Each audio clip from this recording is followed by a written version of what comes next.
Hi students, welcome to Compass International. അപ്പോൾ നമ്മൾ നമ്മുടെ പ്രീവിയസ് വീഡിയോസിൽ ഡിഗ്രി കഴിഞ്ഞ് PG ലേക്ക് പോകുന്ന സ്റ്റുഡൻസിന് മാനേജ്മെൻറ്റ് അല്ലെങ്കിൽ എഞ്ചിനീയറിംഗ് ഓപ്ഷൻസ് ഏതൊക്കെ കൺട്രീസ് ആണ് അല്ലെങ്കിൽ ഏതൊക്കെ യൂണിവേഴ്സിറ്റീസ് ആണ് നമ്മൾ ഡിസ്കസ് ചെയ്തത് അല്ലേ.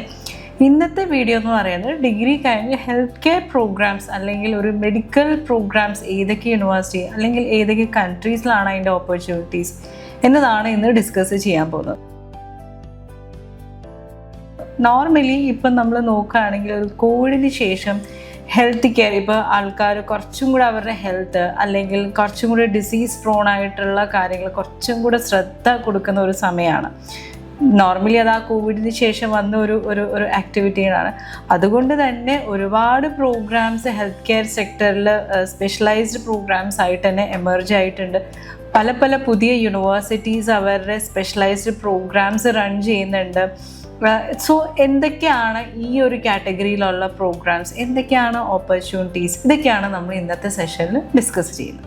So normally health care program എന്ന് പറയുമ്പം മെഡിസിൻ കൂടാതെ തന്നെ nursing, physiotherapy, masters in pharmacy അല്ലെങ്കിൽ കാർഡിയോവാസ്കുലർ, ഇങ്ങനത്തെ ഒരുപാട് പ്രോഗ്രാംസ് ആണ് നോർമലി ഈ ഒരു ഫീൽഡിലുള്ളത്. സോ ഇന്ന് നമ്മൾ ആ ഒരു കാറ്റഗറിയിൽ 5 ടോപ്പ് ഡെസ്റ്റിനേഷൻസ് ഏതൊക്കെയാണെന്നാണ് നമ്മൾ നോക്കുന്നത്. ഫസ്റ്റ് കാറ്റഗറി ആസ് യൂഷ്വൽ നമ്മുടെ US തന്നെയാണ്, അതായത് യുണൈറ്റഡ് സ്റ്റേറ്റ്സ് ഓഫ് അമേരിക്ക.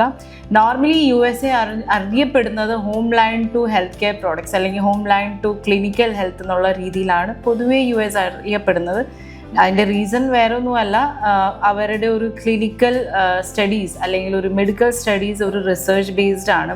പിന്നെ നിങ്ങളാണെങ്കിൽ പലപ്പോഴും കേട്ടിട്ടുണ്ടാവും USMLE ട്രെയിനിങ്. എന്താണ് ഈ USMLE? USMLE is nothing but United State medical license examination ആണ്.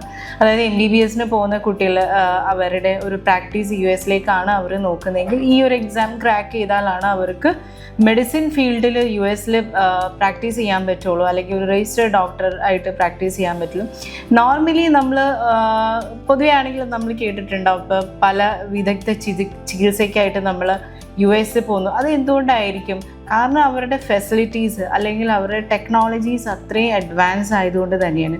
സിമിലർ വേ അവരുടെ ആ ഒരു എഡ്യൂക്കേഷൻ പാറ്റേണും അങ്ങനെ തന്നെയാണ്. കാരണം നിലവിൽ US ഏറ്റവും കൂടുതൽ ജോബ് ഓപ്പർച്യൂണിറ്റീസ് ഉള്ളത് ഈ ഹെൽത്ത് കെയർ പ്രോഗ്രാംസിൽ തന്നെയാണ്. ഇതിൽ എടുത്ത് പറയേണ്ടത് നഴ്സിംഗ് കാറ്റഗറിയാണ്. കാരണം നമുക്കറിയാം വേൾഡിൽ ഏറ്റവും കൂടുതൽ നഴ്സിംഗ് ഏത് കൺട്രീസിലും എടുത്ത് നോക്കിയാലും നിലവിൽ സ്കിൽ ഷോർട്ടേജ് ലിസ്റ്റിൽ തന്നെയാണ്. അതിൽ USA പ്രത്യേകിച്ചും. ഇതിൽ നമ്മുടെ കേരളത്തിൽ നിന്നുള്ള സ്റ്റുഡൻസ്, കാരണം എത്ര പേർക്ക് അറിയുമെന്ന് അറിയില്ല, ഇന്ത്യയിൽ ഏറ്റവും കൂടുതൽ നഴ്സസ് ഉള്ളത് നമ്മുടെ കേരളത്തിൽ തന്നെയാണ്. പുറത്തേക്ക് പോകുന്നതും നമ്മുടെ കേരളത്തിൽ നിന്നുള്ള നഴ്സിംഗ് ഗ്രാജുവേറ്റ്സ് തന്നെയാണ്. സോ അതുകൊണ്ട് തന്നെ കേരളത്തിൽ നിന്ന് പാസ് ഔട്ടായ അല്ലെങ്കിൽ BSc നഴ്സിംഗ് കഴിഞ്ഞ കുട്ടികൾക്ക് നല്ലൊരു ഓപ്ഷനാണ് US-ലുള്ള ഒരു നഴ്സിംഗ് കോഴ്സിലേക്ക് അപ്ലൈ ചെയ്യുക. ഇനി നഴ്സിംഗ് കോഴ്സ് താല്പര്യമില്ല, പക്ഷേ അവർക്കൊരു മെഡിക്കൽ അല്ലെങ്കിൽ നിങ്ങൾക്കൊരു ഹെൽത്ത് കെയർ പ്രോഗ്രാംസിലേക്ക് നിങ്ങൾക്ക് അപ്ലൈ ചെയ്യണമെന്നുണ്ടെങ്കിൽ ഹോസ്പിറ്റൽ അഡ്മിനിസ്ട്രേഷൻ എന്ന് പറയുന്നത് ഒരു എന്താ പറയുക ഒരു ക്ലിനിക്കൽ പ്രോഗ്രാം തന്നെയാണ്. ഇപ്പോൾ ഒരു ഹോസ്പിറ്റലിൽ ഡോക്ടേഴ്സ് അല്ലെങ്കിൽ നഴ്സസ് അല്ലെങ്കിൽ തന്നെ അവർ സപ്പോർട്ട് ചെയ്യുന്ന സിസ്റ്റം ഉണ്ട്. അപ്പോൾ നിങ്ങൾക്കൊരു ഹോസ്പിറ്റലിൽ അല്ലെങ്കിൽ ആ ഒരു മെഡിക്കൽ ഫീൽഡിൽ തന്നെ വർക്ക് ചെയ്യാം. ഇതിൽ തന്നെ നിലവിൽ US ഏറ്റവും കൂടുതൽ ജോബ് ഓപ്പർച്യൂണിറ്റീസ് ഉള്ളത് ഒന്ന് നഴ്സിംഗ് ആണ്, മെഡിസിൻ കൂടാതെ നഴ്സിംഗ്, പിന്നെ ഫാർമസി, ഫിസിയോതെറാപ്പി. ഈ 3 കാറ്റഗറിക്കാണ് നിലവിൽ ഏറ്റവും കൂടുതൽ ജോബ് ഡിമാൻഡ് ഉള്ളത്. നോർമലി US-ൽ ഒരു അഡ്മിഷൻ ടൈം ഈ ഒരു ക്ലിനിക്കൽ പ്രോഗ്രാംസിന് നോർമൽ അഡ്മിഷൻ ടൈം എന്ന് പറയുന്നത് സെപ്റ്റംബർ ഇൻടേക്കാണ്, അതായത് വരുന്ന 2026 സെപ്റ്റംബറിലേക്കാണ്. സോ നിലവിൽ ഡിഗ്രി ഫൈനൽ ഇയർ പഠിക്കുന്ന കുട്ടികളോ അല്ലെങ്കിൽ ഓൾറെഡി പാസ് ഔട്ട് ആയ കുട്ടികളാണെങ്കിൽ നിങ്ങൾക്ക് ഇപ്പോൾ അപ്ലൈ ചെയ്യാം. ഫൈനൽ ഇയറിൽ പഠിക്കുന്ന കുട്ടികൾക്ക് നിങ്ങൾക്ക് ഇതുവരെയുള്ള നിങ്ങളുടെ അക്കാഡമിക് സ്കോർ വെച്ചിട്ട് നിങ്ങൾക്ക് അപ്ലൈ ചെയ്യാം. പിന്നെ ശ്രദ്ധിക്കേണ്ട ഒരു കാര്യം എന്ന് വെച്ചാൽ മിക്ക യൂണിവേഴ്സിറ്റീസിൽ IELTS അല്ലെങ്കിൽ TOEFL മാൻഡേറ്ററി ആയിട്ട് ചോദിക്കുന്നുണ്ട്. സോ അത് മോസ്റ്റ്ലി ഒരു മാർച്ച് അല്ലെങ്കിൽ ഒരു ഏപ്രിൽ ആകുമ്പോഴത്തേക്കിനെങ്കിലും നിങ്ങൾ IELTS ക്ലിയർ ചെയ്തിരിക്കണം. Next top most destination United kingdom അല്ലെങ്കിൽ UK തന്നെയാണ്. നിലവിൽ ഏറ്റവും കൂടുതൽ ഇന്ത്യയിൽ നിന്ന് സ്റ്റുഡൻസ് പോകുന്നത് UK തന്നെയാണ്. ഞാൻ മുമ്പ് പറഞ്ഞ പോലെ US കഴിഞ്ഞ് കഴിഞ്ഞാൽ ഏറ്റവും കൂടുതൽ ഡിമാൻഡ് വരുന്നത് UK തന്നെയാണ്. കാരണം അവിടെ NHS-ലേക്ക് നിലവിൽ ഡയറക്റ്റായിട്ട് ഒരുപാട് ക്ലിനിക്കൽ ഹോസ്പിറ്റൽസ് അല്ലെങ്കിൽ സ്മോൾ ഇൻസ്റ്റിറ്റ്യൂട്ട്സ് ഒക്കെ ആണെങ്കിൽ റിക്രൂട്ട് ചെയ്യുന്നുണ്ട്. കാരണം അത്രയേറെ ഡിമാൻഡ് നമ്മുടെ കേരളത്തിൽ നിന്ന് ഈ നഴ്സിംഗ് കാറ്റഗറിക്ക് ഉണ്ട്. നഴ്സിംഗ് കാറ്റഗറി മാത്രമല്ല, ഫിസിയോതെറാപ്പി ആയിക്കോട്ടെ അല്ലെങ്കിൽ ഫാർമസി ആയിക്കോട്ടെ, നോർമലി നോർമലി ഇപ്പം ഫിസിയോതെറാപ്പി ഫാർമസിയൊക്കെ യു കെയിൽ ഇൻറ്റിഗ്രേറ്റഡ് കോഴ്സായിട്ടാണ് വരുന്നത്. പക്ഷേ ഓൾറെഡി ബാച്ചിലേഴ്സ് കഴിഞ്ഞ കുട്ടികളാണെങ്കിൽ നിങ്ങൾക്ക് ക്രെഡിറ്റ്സ് എടുക്കാൻ പറ്റും. അങ്ങനെയാണെങ്കിൽ നിങ്ങൾക്ക് ഒരു 4 years വരെയൊക്കെ നിങ്ങൾക്ക് സേവ് ചെയ്യാൻ പറ്റും. ഒരുപാട് യൂണിവേഴ്സിറ്റീസ് ലാറ്ററൽ എൻട്രി പ്രൊവൈഡ് ചെയ്യുന്നുണ്ട്. അതായത് നിങ്ങൾ ഓൾറെഡി ഗ്രാജുവേഷൻ കഴിഞ്ഞ് പ്ലസ് ഒരു certain year of work experience ഉണ്ടെങ്കിൽ ജസ്റ്റ് നിങ്ങൾക്ക് 1 yearൻ്റെ ഒരു ലാറ്ററൽ എൻട്രി വെച്ചിട്ട് തന്നെ നിങ്ങൾക്ക് അവിടെ PG കംപ്ലീറ്റ് ചെയ്യാം. നോർമലി ഇപ്പം നമ്മൾ പറയുന്നത് US-നെക്കാളും കുറച്ചും കൂടെ കമ്പയർ ചെയ്യുമ്പോൾ കോസ്റ്റ് എഫക്റ്റീവ് ആയിട്ടൊരു കൺട്രിയാണ് UK. വൈ? ബിക്കോസ് ഓൾമോസ്റ്റ് എല്ലാ PG പ്രോഗ്രാംസ് 1 year ആണ്, വേറെ US-ലേക്ക് വരുമ്പോൾ അത് 2 years ആയിരിക്കും. സോ ഓൺ ആൻ ആവറേജ് UK-യിൽ ഒരു ഫീസ് എന്ന് പറയുന്നത് ഒരു 12 to 13 lakh rupees മുതലായിരിക്കും അത് സ്റ്റാർട്ട് ചെയ്യുന്നത്. പിന്നെ വേറൊരു പ്രത്യേകത, UK-ൽ ആക്ച്വലി 2 ഇൻടേക്ക് ഉണ്ട്. മെയിൻ ആയിട്ടുള്ളത് അതായത് ഈ വരുന്ന February 2026 ഉണ്ട്, അതേപോലെ September 2026 ഉണ്ട്. നിലവിൽ ചില യൂണിവേഴ്സിറ്റീസ് ആണെങ്കിൽ മിഡ് ഇൻടേക്ക് റൺ ചെയ്യുന്നുണ്ട്. സോ ഓൾറെഡി ഇപ്പോൾ ഫൈനൽ ഇയേഴ്സ് പഠിച്ചുകൊണ്ടിരിക്കുന്ന കുട്ടികളാണെങ്കിൽ നിങ്ങൾക്ക് September 2026 ആയിരിക്കും കുറച്ചും കൂടെ ബെനിഫിറ്റ് ആയിട്ട് വരും. കാരണം നിങ്ങളുടെ എക്സാം കഴിഞ്ഞ സ്കോർ കാർഡൊക്കെ കിട്ടണം. നേരെ മറിച്ച് ഇപ്പോൾ ഈ ഇയറോ അല്ലെങ്കിൽ പ്രീവിയസ് ഇയറോ കഴിഞ്ഞ അല്ലെങ്കിൽ 2 to 3 years വർക്ക് എക്സ്പീരിയൻസ് ഉള്ള ഒരു സ്റ്റുഡൻസ് ആണെന്നുണ്ടെങ്കിൽ നിങ്ങൾക്ക് ഈ വരുന്ന ജാൻ ഇൻടേക്കിലേക്കോ അല്ലെങ്കിൽ ഈ പറഞ്ഞ മെയ് ഇൻടേക്കിലേക്കോ നിങ്ങൾക്ക് ആപ്ലിക്കേഷൻസ് ഓപ്പൺ ആണ്, ആപ്ലിക്കേഷൻസ് ഇടാം. പിന്നെ ശ്രദ്ധിക്കേണ്ട ഒരു കാര്യം, ചില യൂണിവേഴ്സിറ്റീസ് IELTS വേവ് ഓഫ് ചെയ്യുന്നുണ്ട് എങ്കിൽ പോലും നിങ്ങൾ അവിടെ ചെന്നിട്ട് ഒരു നഴ്സിംഗ് രജിസ്ട്രേഷൻ അല്ലെങ്കിൽ ഒരു ഫാർമസിസ്റ്റ് ആയിട്ട് രജിസ്ട്രേഷൻ എടുക്കുകയാണെങ്കിൽ എന്തായാലും IELTS 7 മിക്ക സ്ഥലത്ത് ചോദിക്കുന്നുണ്ട്. സോ ഇപ്പം ഇവിടുന്ന് IELTS എടുക്കാതെ പോയാലും അവിടെ ചെല്ലുമ്പോൾ IELTS മാൻഡേറ്ററി ആണ്. സോ ബെറ്റർ നിങ്ങൾ ഇവിടുന്ന് IELTS ക്ലിയർ ചെയ്ത് പോവുക. പിന്നെ പല യൂണിവേഴ്സിറ്റീസിലും സ്കോളർഷിപ്പിനൊരു ഓപ്പർച്യൂണിറ്റി ഉണ്ട്. ഇതോടൊപ്പം തന്നെ ചില യൂണിവേഴ്സിറ്റീസിലും ഇന്റേൺഷിപ്പും പ്രൊവൈഡ് ചെയ്യുന്നുണ്ട്. അതായത് 1 year സ്റ്റഡി വിത്ത് 1 year പ്ലേസ്മെൻറ്റ് പ്രൊവൈഡ് ചെയ്യുന്നു. സോ മാക്സിമം ഈ ഒരു കോഴ്സ് എടുക്കുക. കാരണം പ്ലേസ്മെൻറ്റോട് കൂടി നിങ്ങളൊരു കോഴ്സ് എടുക്കുകയാണെന്നുണ്ടെങ്കിൽ നിങ്ങൾക്ക് മോസ്റ്റ് പ്രോബ്ലി നല്ല രീതിയിൽ പെർഫോം ചെയ്യാൻ പറ്റുകയാണെങ്കിൽ നോർമലി ഒരു 60% ആ കമ്പനി തന്നെ സ്റ്റുഡൻറ്റിനെ അബ്സോർബ് ചെയ്യാറാണ്. So second option in health care program or health care field will be UK. Third and foremost important country Canada. Canada നമുക്കറിയാം നമ്മുടെ ഇന്ത്യൻസിന് വളരെ പണ്ട് കാലം മുതലേ അത്യാവശ്യം സ്റ്റുഡൻസ് പോകുന്ന ഒരു കൺട്രിയാണ്. നോർമലി കാനഡ അറിയപ്പെടുന്നത് തന്നെ ഒരു ഹെൽത്ത് കെയർ അല്ലെങ്കിൽ ഒരു നഴ്സിംഗ് കാറ്റഗറി അല്ലെങ്കിൽ ആ ഒരു ഡൊമെയിനിൽ നിൽക്കുന്ന ഒരു കൺട്രി ആയിട്ട് തന്നെയാണ്. ഇവിടുത്തെ ഹെൽത്ത് കെയർ പ്രോഗ്രാംസ് അതിപ്പോൾ നഴ്സിംഗ് ആയിക്കോട്ടെ അല്ലെങ്കിൽ ഹെൽത്ത് കെയറിലെ മറ്റുള്ള പ്രോഗ്രാം അല്ലെങ്കിൽ സോഷ്യൽ വർക്ക് പ്രോഗ്രാംസ് ആയിക്കോട്ടെ പണ്ട് കാലം മുതലേ ഭയങ്കര ഫേമസ് ആണ്. Why? Because almost 90% of the students once they complete studies അവരല്ലെങ്കിൽ ആ ഒരു ലാസ്റ്റ് സെമസ്റ്റർ ആകുമ്പോൾ തന്നെ അവർക്ക് ഓൾഡ് ഏജ് ഹോംസിലോ അല്ലെങ്കിൽ കെയർ ഹോംസിലോ അവർക്ക് ജോബ് കിട്ടാറുണ്ട്. സോ ഈ ഓൾഡ് ഏജ് ഹോംസ് അല്ലെങ്കിൽ ഒരു കെയർ ഹോംസ് എന്ന് പറഞ്ഞാൽ ജസ്റ്റ് ഒരു സ്റ്റാർട്ടിങ് സ്റ്റെപ്പ് മാത്രമാണ്. ഈ ഒരു എക്സ്പീരിയൻസ് വെച്ചിട്ട് വേണം നമ്മൾ പിന്നെ കാനഡയിൽ മറ്റുള്ള ഹോസ്പിറ്റൽസിലോ അല്ലെങ്കിൽ വലിയൊരു ക്ലിനിക്സിലേക്കോ നമ്മൾ എത്തിപ്പെടാനായിട്ട്. നോർമലി കാനഡയുടെ ഹെൽത്ത് കെയർ പ്രോഗ്രാംസ് ഒക്കെ വളരെ കോമ്പറ്റീറ്റീവ് ആണ്. ഓൾമോസ്റ്റ് US-ലുള്ള അതേ പ്രൊസീജിയർ അല്ലെങ്കിൽ ആ ഒരു എഡ്യൂക്കേഷൻ പാറ്റേൺ ആണ് കാനഡയും ഫോളോ ചെയ്യുന്നു വരുന്നത്. സോ ഒരു വ്യത്യാസം എന്താണെന്ന് വെച്ച് കഴിഞ്ഞാൽ കാനഡയിൽ നമുക്ക് മാസ്റ്റേഴ്സ് അല്ലാതെ PG ഡിപ്ലോമ പ്രോഗ്രാംസ് ഉണ്ട്.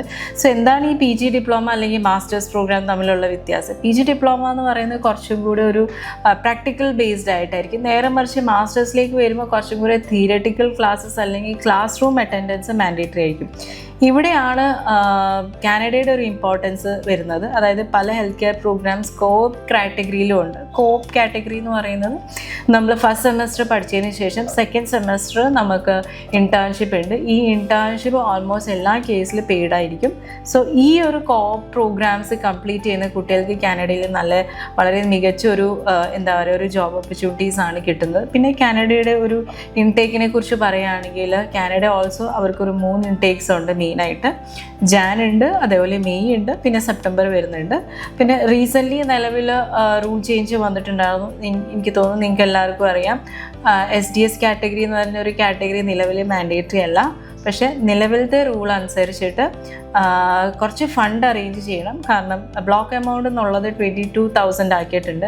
അതേപോലെ തന്നെ റീസെൻ്റ് ഒരു റൂൾ ചേഞ്ച് വന്നിരിക്കണം. എന്താണെന്ന് വെച്ച് കഴിഞ്ഞാൽ നിങ്ങളുടെ ഫസ്റ്റ് ഇയർ ഫീസ് അത് എങ്ങനെയാണെന്ന് വെച്ച് കഴിഞ്ഞാൽ അത് ഫുൾ ട്യൂഷൻ ഫീസ് ഫസ്റ്റ് ഇയറിൻ്റെ യൂണിവേഴ്സിറ്റിക്ക് ട്രാൻസ്ഫർ ചെയ്യണം. നേരെ മറിച്ച് കുറച്ച് നാൾ മുമ്പ് വരെ നമുക്ക് 1 സെമസ്റ്റർ പേ ചെയ്താൽ മതിയായിരുന്നു. നിലവിലത്തെ സിറ്റുവേഷനിൽ നമ്മൾ ഫസ്റ്റ് ഇയർ ഫീസ് ഫുൾ അടിക്കണം. പിന്നെ ഓൾമോസ്റ്റ് എല്ലാ PG പ്രോഗ്രാംസിനും 6.5 IELTS വേണം. Each man not less than 6. പിന്നെ UK കുറിച്ചും അതേപോലെ US കുറിച്ച് കമ്പയർ ചെയ്യുമ്പോഴത്തേക്കും കാനഡയിൽ നമുക്ക് പബ്ലിക് ഫണ്ടഡ് ആയിട്ടുള്ള കോളേജസ് ആണ്. യൂണിവേഴ്സിറ്റീസ് മാത്രമല്ല, കോളേജസ് ആയതുകൊണ്ട് തന്നെ നമുക്ക് കുറച്ചും കൂടെ പ്രാക്ടിക്കൽ എക്സ്പോഷേഴ്സ് കൂടുതലായിരിക്കും. So the third and foremost important destination will be Canada in healthcare sector. Fourth topmost destination ആണ് ഓസ്ട്രേലിയ. UK, കാനഡ, USA പോലെ തന്നെ ഫോർത്ത് ഡെസ്റ്റിനേഷനിൽ വരുന്ന ഈ കൺട്രിയിൽ നിലവിലെ റേഡിയോളജി അല്ലെങ്കിൽ ഓഡിയോളജി എന്നീ പ്രോഗ്രാംസിന് ഒരുപാട് ഡിമാൻഡാണ്. സ്കിൽ ഷോർട്ടേജ് ലിസ്റ്റിലുള്ള ഒരു പ്രോഗ്രാമും കൂടിയാണ് പെത്തോളജി അല്ലെങ്കിൽ ഓഡിയോളജി. നഴ്സിംഗ് കഴിഞ്ഞ് കഴിഞ്ഞാൽ ഈ ഒരു ഫീൽഡിൽ, അതായത് ഹെൽത്ത് കെയർ ഫീൽഡിൽ നെക്സ്റ്റ് ഏറ്റവും കൂടുതൽ ജോബ് ഓപ്പർച്യൂണിറ്റീസ് ഉള്ള ഒരു കൺട്രിയും കൂടിയാണ് ഓസ്ട്രേലിയ. യൂണിവേഴ്സിറ്റി ഓഫ് സിഡ്നി അല്ലെങ്കിൽ യൂണിവേഴ്സിറ്റി ഓഫ് മെൽബണിൽ ഒരുപാട് pathway programs which is leading to PSW എന്നുള്ള ഒരുപാട് പ്രോഗ്രാംസ് ഉണ്ട്. നോർമലി ഇവരുടെ ഒരു ഇൻടേക്ക് എന്ന് പറയുന്നത്, അതായത് ഓസ്ട്രേലിയയിൽ ഇൻടേക്ക് വരുന്നത് ഫെബ്രുവരി ആൻഡ് ജൂൺ ആണ്. ചില യൂണിവേഴ്സിറ്റീസ് ആണെങ്കിൽ നവംബറിലുണ്ട്. പക്ഷേ ഓസ്ട്രേലിയയിൽ പോകുന്ന കുട്ടികൾ ശ്രദ്ധിക്കണം, നിങ്ങളുടെ ഫിനാൻഷ്യൽ ബാക്കപ്പ് പ്രോപ്പർ ആയിരിക്കണം. കാരണം കമ്പാരിറ്റീവ്ലി ഈ ഞാൻ മുമ്പ് ഡിസ്കസ് ചെയ്ത കൺട്രീസിനായിട്ട് ഏറ്റവും കൂടുതൽ എക്സ്പെൻസും കൂടെ വരുന്ന ഒരു കൺട്രിയാണ്. ഓൺ ആൻ ആവറേജ് ഒരു 1 ഇയർ ഫീസൊക്കെ എങ്ങനെ വന്നാലും ഒരു 12 to 13 lakh rupees കൂടുതൽ അങ്ങോട്ട് റേഞ്ച് ചെയ്യും. അതോടൊപ്പം തന്നെ ലിവിങ് എക്സ്പെൻസ് വളരെ ഹൈ ആണ് compared to all other countries. So ഒരു പ്രോപ്പർ ഫിനാൻഷ്യൽ ബാക്കപ്പ് ഇല്ലാതെ നിങ്ങൾ ഓസ്ട്രേലിയ സെലക്ട് ചെയ്യില്ല. ബട്ട് യെസ്, ഒരു ക്വാളിറ്റി ഓഫ് എഡ്യൂക്കേഷൻ നോക്കുന്ന കുട്ടികൾക്ക് ഓസ്ട്രേലിയ നല്ലൊരു ഓപ്ഷൻ തന്നെയാണ്. നിലവിൽ ഫിസിയോതെറാപ്പി, ഫാർമസി, അതേപോലെ health care programs, radiology and pathology, ഈ ഒരു 4-5 പ്രോഗ്രാംസിലാണ് ഏറ്റവും കൂടുതൽ ഡിമാൻഡ്സ് ഉള്ളത്. പിന്നെ മിക്ക പ്രോഗ്രാംസിനും 7 ആണ് IELTS ബാൻഡ് ചോദിക്കുന്നത്. സോ നിങ്ങൾ ആപ്ലിക്കേഷൻ ഇടുന്നതിന് മുമ്പ് തന്നെ നിങ്ങൾ IELTSും കൂടെ ക്ലിയർ ചെയ്യാനുള്ളത് ശ്രദ്ധിക്കണം. Last but not least, Germany. Yes, next ഒരു എമർജിംഗ് ഡെസ്റ്റിനേഷനാണ് Germany. So what makes Germany different from rest of the countries? നമ്മൾ ഇത്രയും നേരം ഡിസ്കസ് ചെയ്തത് എന്താണ്? ഫാർമസി, ഫിസിയോതെറാപ്പി അല്ലെങ്കിൽ നഴ്സിംഗ് പോലുള്ള പ്രോഗ്രാംസ് ആണ് അല്ലേ. ജർമ്മനിയിൽ കുറച്ച് സ്ലൈറ്റായിട്ട് ഡിഫറൻസ് ഉണ്ട്. അവിടെ കുറച്ചും കൂടെ ജോബ് ഓപ്പർച്യൂണിറ്റീസ് ഉള്ളത് ബയോമെഡിക്കൽ എഞ്ചിനീയറിംഗ്, ബയോടെക്നോളജിക്കൽ കോഴ്സ് അല്ലെങ്കിൽ സെൽ ബയോളജി, അങ്ങനത്തെ ഉള്ള പ്രോഗ്രാംസ്, മെഡിക്കൽ പ്രോഗ്രാംസിനാണ്. അതായത് ഒരു മെഡിക്കൽ സിസ്റ്റത്തിനെ സപ്പോർട്ട് ചെയ്യുന്ന ഒരു ഹെൽത്ത് കെയർ പ്രോഗ്രാംസ് ആണ് നിലവിൽ ഏറ്റവും കൂടുതൽ ഡിമാൻഡ് ജർമ്മനിയിലുള്ളത്. വേറൊരു വ്യത്യാസം കൂടെ എന്താണെന്ന് വെച്ച് കഴിഞ്ഞാൽ, ജർമ്മനിയിലുള്ള ഈ പ്രോഗ്രാംസ് നോർമലി എല്ലാം 90% പ്രോഗ്രാംസും ഉള്ളത് പബ്ലിക് യൂണിവേഴ്സിറ്റിയിലാണ്. അതുകൊണ്ട് തന്നെ മിക്ക പബ്ലിക് യൂണിവേഴ്സിറ്റീസിലും മീഡിയം ഓഫ് ഇൻസ്ട്രക്ഷൻ ഇംഗ്ലീഷിലല്ല, അത് നേരെ മറിച്ച് ജർമ്മൻ ലാംഗ്വേജിലാണ്. അതുകൊണ്ട് നമുക്ക് മിക്ക പ്രോഗ്രാംസിനും B2 ലെവൽ നല്ലൊരു കമാൻഡ് ഉണ്ടെങ്കിൽ മാത്രമേ നമുക്ക് ഈ പ്രോഗ്രാം സക്സസ്ഫുള്ളി കംപ്ലീറ്റ് ചെയ്യാൻ പറ്റുള്ളൂ. പക്ഷേ കുറച്ച് യൂണിവേഴ്സിറ്റീസിലാണെങ്കിലും ഈ പ്രോഗ്രാം ഇംഗ്ലീഷ് ലാംഗ്വേജിലുണ്ട്. അങ്ങനത്തെ ഉള്ള യൂണിവേഴ്സിറ്റീസിൽ നമുക്ക് IELTS ഓവറോൾ 6.5 ഉണ്ടെങ്കിൽ നമുക്ക് കോഴ്സ് കംപ്ലീറ്റ് ചെയ്യാം. നോർമലി ജർമ്മനിയുടെ ഒരു പ്രത്യേകത എന്താണെന്ന് വെച്ച് കഴിഞ്ഞാൽ, ഒരു ഈ ബയോമെഡിക്കൽ അല്ലെങ്കിൽ ബയോമെഡിക്കൽ എഞ്ചിനീയറിംഗിൽ ഒരു റിസർച്ച് ബേസ്ഡ് ആയിട്ടുള്ള ഒരു കരിക്കുലമാണ് ഫോളോ ചെയ്യുന്നത്. എന്ന് വെച്ച് കഴിഞ്ഞാൽ പല പ്രോഗ്രാംസും PhD ലെവലിലായിരിക്കും ഈ ഒരു കോഴ്സ് പ്രൊവൈഡ് ചെയ്യുന്നത്. അതുകൊണ്ട് തന്നെ നമ്മൾ ഏതെങ്കിലും ഒരു ഫാക്കൽറ്റിയുടെ അണ്ടറിലായിരിക്കും ഫുൾ ടൈം കോഴ്സ് ചെയ്യുക. വേറൊരു പ്രത്യേകത എന്ന് വെച്ച് കഴിഞ്ഞാൽ മാസ്റ്റേഴ്സ് റിസർച്ച് ബേസ്ഡ് ആയിട്ടുള്ള പ്രോഗ്രാംസ് ആയതുകൊണ്ട് നമുക്ക് പാർട്ട്നേഴ്സിനെയും വേണമെങ്കിൽ നമുക്ക് ഫാമിലിനെയും ജർമ്മനിയിൽ ഇൻവൈറ്റ് ചെയ്യാം. നോർമലി ജർമ്മനിയിൽ ഒരു ഇൻടേക്ക് എന്ന് പറയുന്നത്, main intake of course September തന്നെയാണ്. പക്ഷേ ചില പ്രോഗ്രാംസ് ഏപ്രിലും റൺ ചെയ്യുന്നുണ്ട്. മീഡിയം ഓഫ് ഇൻസ്ട്രക്ഷൻ ഞാൻ മുമ്പേ പറഞ്ഞ ജർമ്മനിലായതുകൊണ്ട് നമുക്ക് ഗോയിത്തെ എന്നുള്ള ഇൻസ്റ്റിറ്റ്യൂട്ടിൽ തന്നെ B2 ലെവൽ സർട്ടിഫിക്കറ്റ് വേണം. വേറെ ഇൻസ്റ്റിറ്റ്യൂട്ട്സിന് നോർമലി അവർ ആക്സെപ്റ്റബിൾ ചെയ്യില്ല. പിന്നെ ഫീസിൻ്റെ കാര്യത്തിൽ പറഞ്ഞത്, ഈ പബ്ലിക് യൂണിവേഴ്സിറ്റീസിലായാലും കമ്പാരിറ്റീവ്ലി മിക്ക യൂണിവേഴ്സിറ്റീസിലും ഫീസ് ഇല്ല, ഫ്രീ ഓഫ് കോസ്റ്റ് തന്നെയാണ് പഠിക്കുന്നത്. പക്ഷേ ഈ ഒരു റിക്വയർമെൻറ്റും കൂടെ മീറ്റ് ചെയ്യണം. സോ കോസ്റ്റ് എഫക്റ്റീവായിട്ട് നോക്കുന്ന സ്റ്റുഡൻസിന് അല്ലെങ്കിൽ ബഡ്ജറ്റ് ഫ്രണ്ട്ലി നോക്കുന്ന ഒരു സ്റ്റുഡൻസിന് നല്ലൊരു കൺട്രിയും കൂടെയാണ് Germany in terms of healthcare programs. So students, degree കഴിഞ്ഞ് PGയിലേക്ക് നമ്മൾ എന്തൊക്കെ ഓപ്ഷൻസ് ആണ് അബ്രോഡ് കൺട്രീസ് നമ്മൾ നോക്കി അല്ലേ. സോ ഇതിൽ നമ്മൾ ഡിസ്കസ് ചെയ്തത് engineering, management and health care programs ആണ്. ഈ ഒരു കാറ്റഗറി ഇനി നിങ്ങൾക്ക് എന്ത് ചെയ്യണമെന്ന് അറിയില്ല, അല്ലെങ്കിൽ ഈ ഒരു കോഴ്സ് ഏരിയസിൽ നിങ്ങൾക്ക് ഫർദറായിട്ട് എന്തെങ്കിലും ഡൗട്ട്സ് ഉണ്ട്, അല്ലെങ്കിൽ നിങ്ങളുടെ ബഡ്ജറ്റ് പ്ലാനിങ് കറക്റ്റ് ആവുന്നില്ല, ഇതിനെക്കുറിച്ച് ഫർദറായിട്ട് കൂടുതൽ ഡീറ്റെയിൽസ് അറിയണമെന്നുണ്ടെങ്കിൽ ഞങ്ങളുടെ ഫോം ഫില്ല് ചെയ്യാവുന്നതാണ്. തീർച്ചയായിട്ടും ഞങ്ങളുടെ എക്സ്പേർട്ട് കൗൺസിലറായിട്ട് നിങ്ങൾക്ക് നേരിട്ട് കോൺടാക്റ്റും ചെയ്യാവുന്നതാണ്. So contact compass international for more details.